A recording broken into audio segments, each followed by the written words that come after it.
This is a quick tutorial of some good general settings for video on the 5D Mark III. I've got my shutter set to 50. My shutter speed's at 50. Right now my aperture is at 8 and my ISO at 1000. 50, I generally try to keep it on 50. That's a good general setting for video. They say that that's got just enough blur in it to be pleasing to the eye. Now if I wanted to change the shutter speed, I think the only reason I would change that in general is if I was shooting slow motion at 60 frames per second. I'd want to change the shutter to 125. And there's a little wheel on the top right here. When you turn that, and you can actually see in the little window as well, the numbers change. So my shutter speed is changing when I turn this wheel. You can see it here.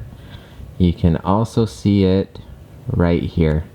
So I can move that up to 125 if I'm shooting at 60 frames per second. If I shoot at 24 frames per second, then I double that and get as close as I can, which will be 50. As far as aperture goes, you can change the aperture with this little wheel right here that I'm turning. I have a little car there just so you don't see white. See that little toy car? But when I move it this way and the numbers go up, that means I'm closing the aperture. You can see it's getting darker. When it gets dark like that though, when that number gets higher, that means that more is going to be in focus. So if you want more things around you in focus, you can close that aperture and maybe boost the ISO up a little bit to bring some more light in. So now I've got my aperture at 16, which should mean most things are in focus, and then my ISO is at 2500. The nice thing about the 5D Mark III is you can take the ISO up quite a bit without introducing grain into your video. So 2500 is just fine on a 5D Mark III. You're not going to get a whole lot of grain with that. So to change your ISO, I generally push this button here, ISO, and turn the wheel. And you can see right there, you can see the numbers changing when I turn the wheel by pressing ISO.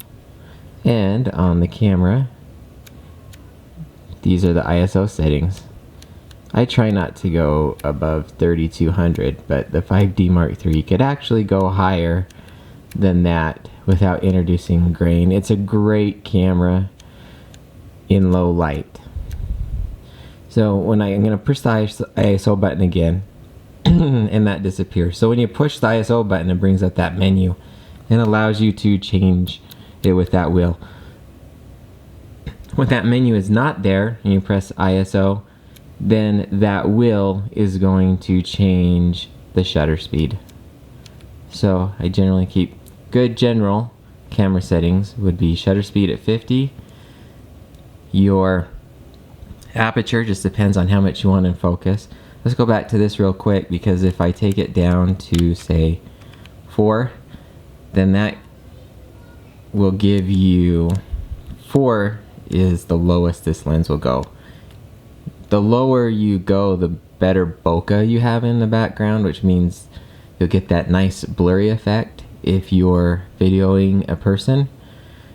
In order to get really nice bokeh, you need to get down to like 2.8 or in the ones as far as aperture goes. But this one does 4. This is a good generic lens. It's the 24 to 105. It's a great generic lens. We use it a lot for shooting food videos, Facebook videos, and things like that. So that's a little bit more about the aperture. So there's the shutter speed, the aperture, and the ISO. I hope this helps out. Please like and subscribe for more camera tutorials, and we'll see you later.